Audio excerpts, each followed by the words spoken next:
안녕하세요. 에이페옥션 대표 정정환입니다. 요즘 날씨가 참 많이 춥죠. 다들 임장활동 하시는데 고생하실까 생각하시는데 2025년도에는 정말 좋은 물건 낙찰 받아서 여러분의 가정의 행복과 경제적 자유를 누렸으면 정말 좋겠습니다.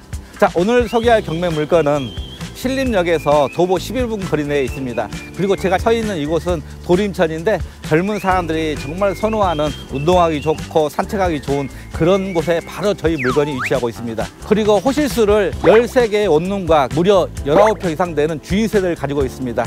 많은 구독자분 중에서 그 집에 거주하면서 본인이 직접 관리할 수 있는 그런 물건을 찾는 분들이 있을 것 같아요. 자, 그분들한테 딱 맞춤한 물건입니다. 그리고 무엇보다도 가장 매력 있는 부분은 본 물건의 감정 가격은 19억 8천만 원입니다. 그런데 현재 2회나 유찰되어 무려 감정가 대비 7억이나 떨어진 12억 6천만 원의 경매가 시작됩니다. 만약 본 물건을 저렴한 가격에 낙찰 받는다면 월세 800만 원 이상 큰 수익을 올릴 수 있는 아주 우량한 물건이니까요. 본 영상 끝까지 시청해 주시기 바랍니다. 오늘은 물건지에 가기 전에 먼저 제가 경매 상식 하나 알려드리겠습니다. 혹시 구독자 여러분들 무잉여란 말 들어보셨나요? 아마 그 용어가 생소하신 분도 계실 거예요. 무잉여라는 것은 경매 신청자가 막상 경매를 통해서 낙찰이 이루어졌음에도 불구하고 전혀 배당을 통해서 받아갈 수 없을 때 무잉여로서 경매 절차는 취소되는 것을 말합니다. 민사집행법 102조에는 남을 가망이 없는 경우 경매가 취소되는 규정이 있습니다.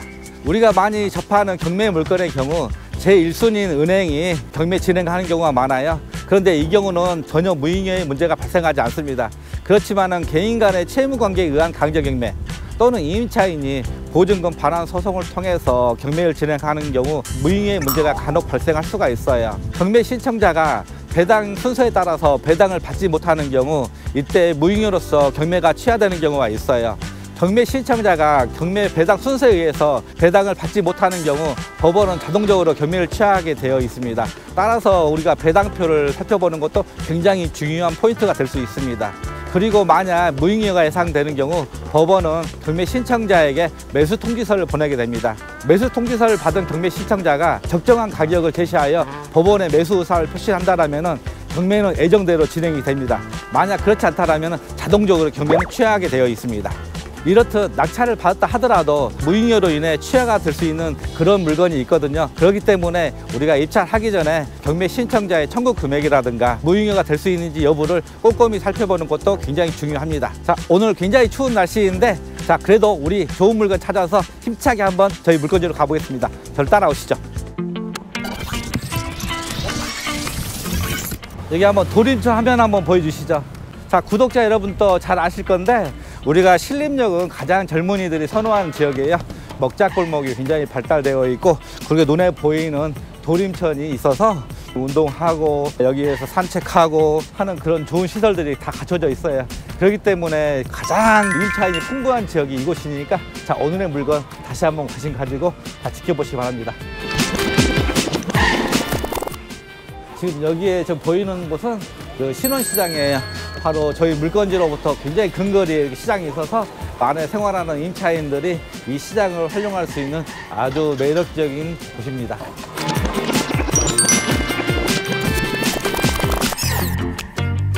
자, 오늘의 경매 물건입니다.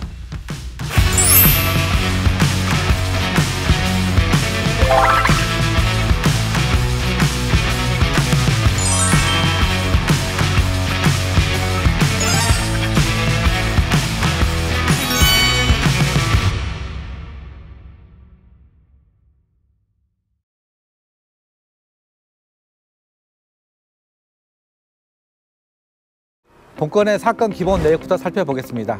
사건 번호는 2024 타경 114,589번입니다. 소재지는 서울시 관악구 신림동 1583-38번지입니다. 감정 가격은 19억 7,990만 9천 원이고 최저 입찰 금액은 현재 2회 입찰되어 감정가 대비 64%인 12억 6,714만 2천 원입니다. 따라서 입찰 보증금은 최저 입찰가의 10%인 1억 2,671만 4,200원을 준비하시면 됩니다. 토지 면적은 45.3평, 건물 면적은 94평, 제시의 물건은 없습니다. 본건은 임차인이 경매를 신청한 강제 경매 형식으로 진행되고 있으며 입찰일은 2025년도 1월 22일 서울중앙지법에서 진행됩니다. 다음으로 등기부 등본 내역에 대해서 살펴보겠습니다. 본건의 소유권 보존 등기는 2019년 3월 7일입니다. 말소 기준 권리 또한 2019년 3월 7일 하나은행의 근저당권으로 현재 본건에는 근저당권 1건, 임차권 5건이 설정되어 있어서 등기부상 총 채무액은 15억 9,500만 원입니다.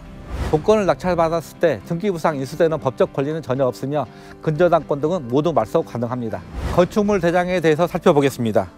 본건의 용도 지역은 제2종 일반 주거지역입니다. 지하 1층, 지상 3층 건물로 건폐율은 59.97%, 용적률은 143.92%입니다. 건물의 구성도는 지하 1층 다중주택과 사무소로 이루어져 있으며 지상 1층에서 3층 모두 다중주택이며 옥탑으로 구성되어 있습니다. 건축물 대장을 보면은 한 가지 특이하게도 이 건축 당시에는 지하 1층을 전부 다중주택 허가를 받았습니다. 그런데 2022년도 2월 달에 일부 면적을 근린이 생활시설, 즉 사무소로 용도 변경한 흔적이 있습니다. 지하 1층의 사무소 부분은 현재는 주거용 원룸으로 이용 중에 있으나 일반 건축물로 등재는 되어 있지 않습니다.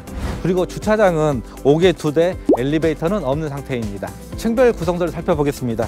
지하 1층은 다중주택 25.43평 원룸 4가구, 1층 다중주택 22.52평 원룸 4가구, 2층 다중주택 21.59평 원룸 4가구, 3층 다중주택 21.11평 원룸 1가구, 주인 세대 1가구로 이루어져 있으며 총 14개호실로 구성되어 있습니다. 각 층의 전용 면적을 살펴보겠습니다. 지하 1층과 1층은 똑같은 전용 면적을 가지고 있는데 1호 라인 4.3평, 2호 라인 4.5평, 3호 라인 4.5평, 4호 라인 5평으로 구성되어 있습니다. 그리고 2층은 1호 라인 5.5평, 2호 라인 4.6평, 3호 라인 4.6평, 4호 라인 5평으로 구성되어 있고 3층은 1호 라인 4.4평, 2호 라인 19.6평, 즉 주인 세대로 구성되어 있으며 옥탑은 3.34평으로 구성되어 있습니다. 매각 물건 명세서에 대해서 살펴보겠습니다. 본건의 말소 기준 권리는 2019년 3월 7일 하나은행의 근저당권입니다. 말소 기준 권리보다 빠른 대항력 있는 임차인은 존재하고 있지 않으며 임차인 모두 후순위 임차인입니다. 따라서 낙찰자가 인수하는 임차인의 보증금 등은 전혀 없습니다. 본건은 총 14개 호실을 가지고 있는데 모든 호실에 전신고가 되어 있어요. 그런데 다만 한 가지 지하 035와 104호 2개 호실은 전신고가 되어 있는데 권리신고 및 배당 신청을 하지 않았습니다. 그리고 저희가 살펴봤을 때 B035 같은 경우 도시가스, 전기 다 차단되어 있는 걸로 봐서 B035는 거주하고 있지 않은 걸로 보이는데 104호 같은 경우 저희가 봤을 때 거주하고 있는 걸로 보입니다. 최우선 변제금 대상이 되는 세대를 살펴보겠습니다. 말소 기준권리인 2019년 3월 7일 기준 서울시의 경우 보증금 1억 1천만 원 이하 3,700만 원까지 최우선 변제금을 받을 수 있습니다. 따라서 최우선 변제금을 받을 수 있는 세대는 B015, B025, B045, 201호 총 4개 호실이 최우선 변제금을 받을 수 있습니다. 본건의 경우 임차인의 총 보증금이 14억 5천만 원입니다. 상당수 임차인이 임차 보증금 한 푼도 못 받는 경우가 많습니다. 따라서 명도 저항이 예상되므로 전문가의 도움을 받으시기 바랍니다.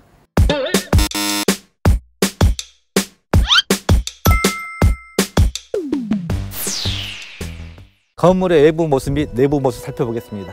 자, 본 건물 보시면 알겠지만은 굉장히 밝은 느낌을 주는 건물이에요. 밝은 색의 아이보리 톤 대리석으로 굉장히 견고하고 튼튼하게 지어진 느낌이 들고요. 토지 모양 자체가 도로의 접합면이 조금 좁고 대신 안쪽으로 굉장히 길게 늘어진 직사각형의 토지 모양입니다. 따라서 이 건물 자체도 굉장히 안쪽으로 길게 지어져 있어요.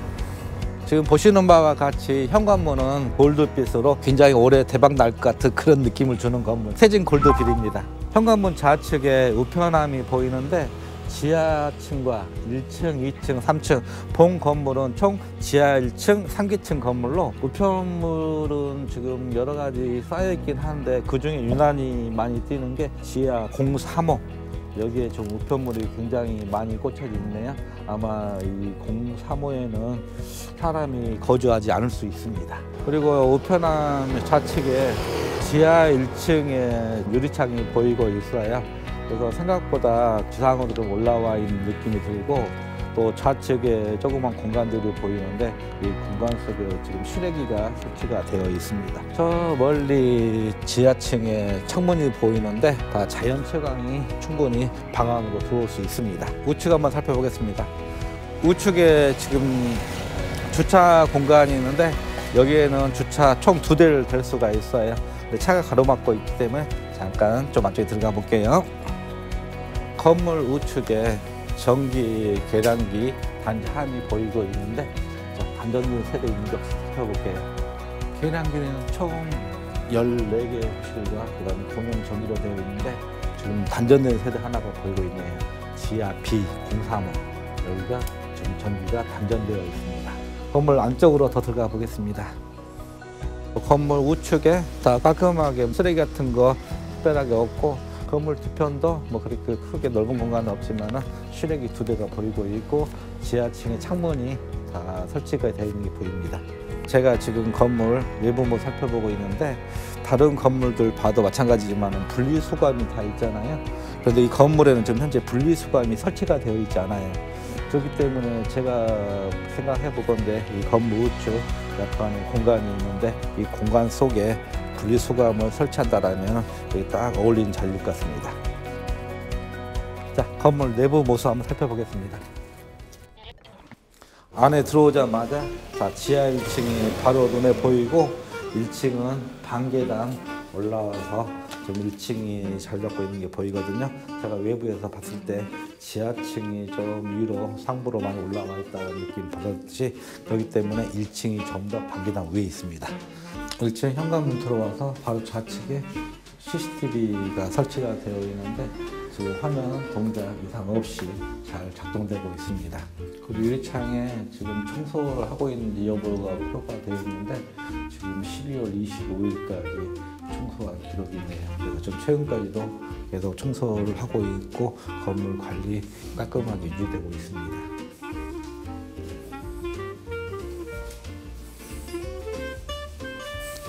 여기는 1층입니다. 1층은 101호에서 104호까지 총 4개 호실로 이루어져 있습니다.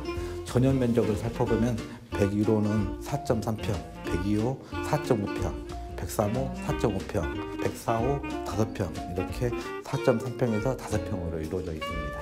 이 건물의 특징 하나가 외부에서 봤을 때 대로변 접하면 좀 좁고 그다음 안쪽으로 굉장히 길게 되어 있는 형국이잖아요.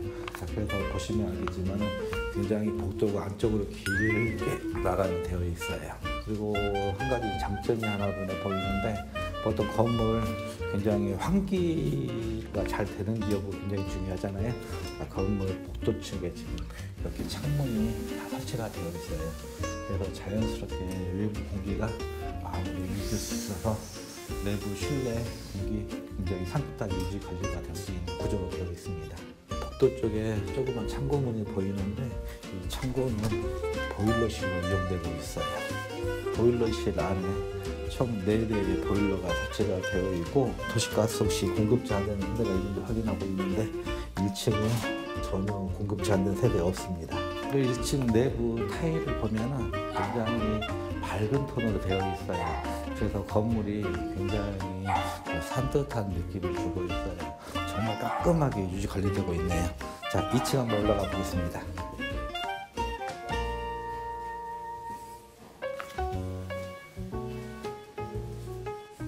여기는 2층입니다. 2층 또한 201호에서 204호까지 총 4개 호실로 갖춰져 있고 1호 라인은 5.5평, 2호 라인 4.6평, 3호 라인 4.6평, 4호 라인 5평으로 구성되어 있습니다. 마찬가지로 안쪽으로 쭉 복도가 길게 펼쳐져 있어요. 창문이 2개가 설치가 되어 있고 마찬가지로 이 창문을 통해서 다 외부 공기 유입하는데 전혀 문제 없이 쾌적한 공기 순환을 만들고 있습니다. 2층 바로 계단창 옆에 보일러실이 설치가 되어 있어요. 여기도 마찬가지로 보일러 총 4대가 설치가 되어 있습니다. 여행용 캐리어가 있어서 조금 지저분해 보이긴 한데 도시가스 전혀 공급지 않는 세대 없습니다. 3층 한번 올라가 보겠습니다. 계단 폭은 그렇게 좁지도 넓지도 않고 보통의 수준이고요.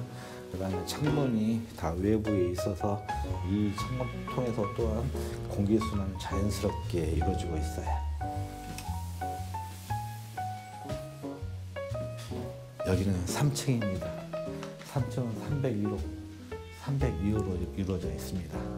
301호의 경우 전용 면적이 4.4평이에요. 이 302호의 경우 굉장히 특이한 건데 여기 전용 면적이 무려 19.6평이에요. 우리가 아파트 면적으로 따졌을 때 26평, 27평 그 정도 아파트라고 생각하시면 되는데 여기에 거주하시면서 이 건물을 관리하고자 하는 그런 구독자분들 많이 계시잖아요. 이 302호가 그런 주인 세대를 갖춰져 있기 때문에 이런 물건 찾고 계시는 분들 눈여겨봐 주시기 바랍니다. 본 302호의 경우 전용 면적이 19.6평이기 때문에 혹시 3룸 구조가 아닐까라는 생각을 가지고 현황도를 살펴봤는데 내부 현황도가 여기는 2룸으로 파악되고 있습니다. 옥상 한번 올라가 살펴보겠습니다.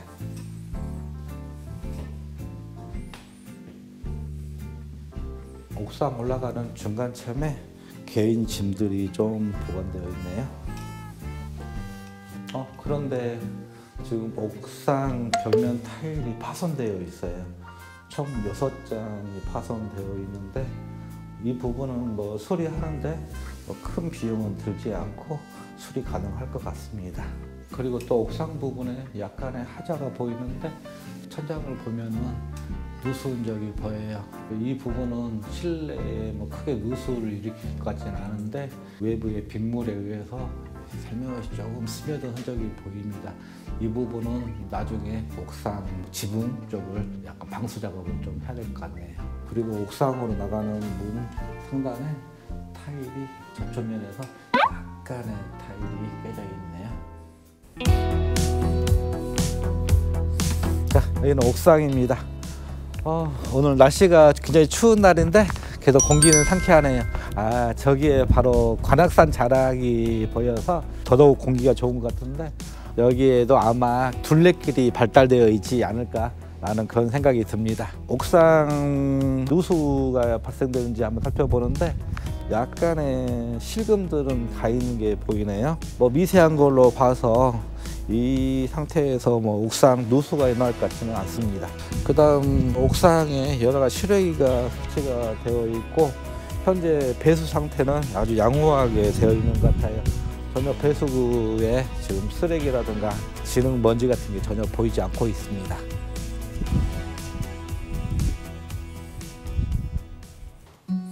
제가 1층부터 옥상까지 쭉 올라와서 내부 벽면 상태 확인하고 누수 상태 좀 확인했는데 1층에서 3층까지는 전혀 하자를 발견할 수가 없었어요. 다만 옥상 부분에 타일이 깨져 있고 약간의 누수 흔적 그런 부분이 조금 소홀히 한 것 같습니다.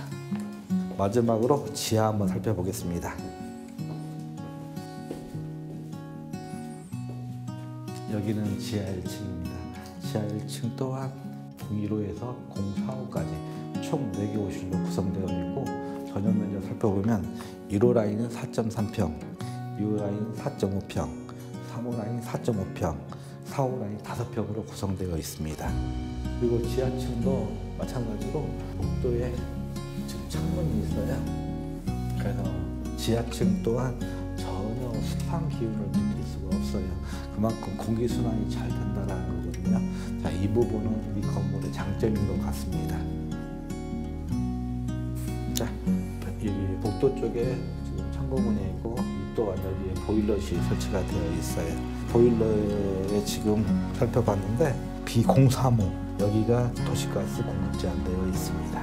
특이한 세대 하나가 눈에 보이는데 자, B035 굉장히 우편물 도착 안내서가 덕지덕지 붙어 있는데 저희가 좀 살펴봤을 때 우편함에 부품이 많이 쌓여 있었고 두 번째 전기 단자함에 단절이 되어 있었고 도시가스 또한 공급제 안 되어 있어요.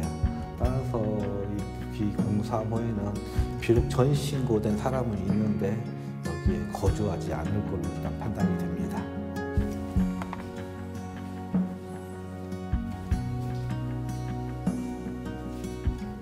제가 지금까지 건물 내부 다 살펴봤는데 어떻게 마음에 드셨나 모르겠네요. 자, 본 건물이 가지고 있는 장점과 단점에 대해서 한번 고민해 보겠습니다. 본 물건이 가지고 있는 첫 번째 장점, 아무래도 가격적인 부분이 가장 매력적인 것 같은데요. 본 물건의 감정 가격은 19억 8천만 원 시작해서 현재 2회 유찰되었습니다.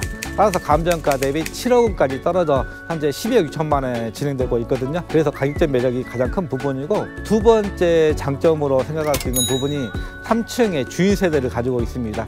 구독자분 중에 주인 세대에 거주하면서 이 건물 관리할 수 있는 그런 물건 찾는 분들 많이 계시잖아요. 그분들한테 맞춤형 물건인 것 같습니다.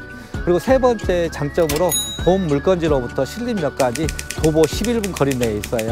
그래서 충분히 지하철까지 걸어서 갈 수 있는 거리이기 때문에 임차인 수요는 아주 풍부할 걸로 예상이 됩니다.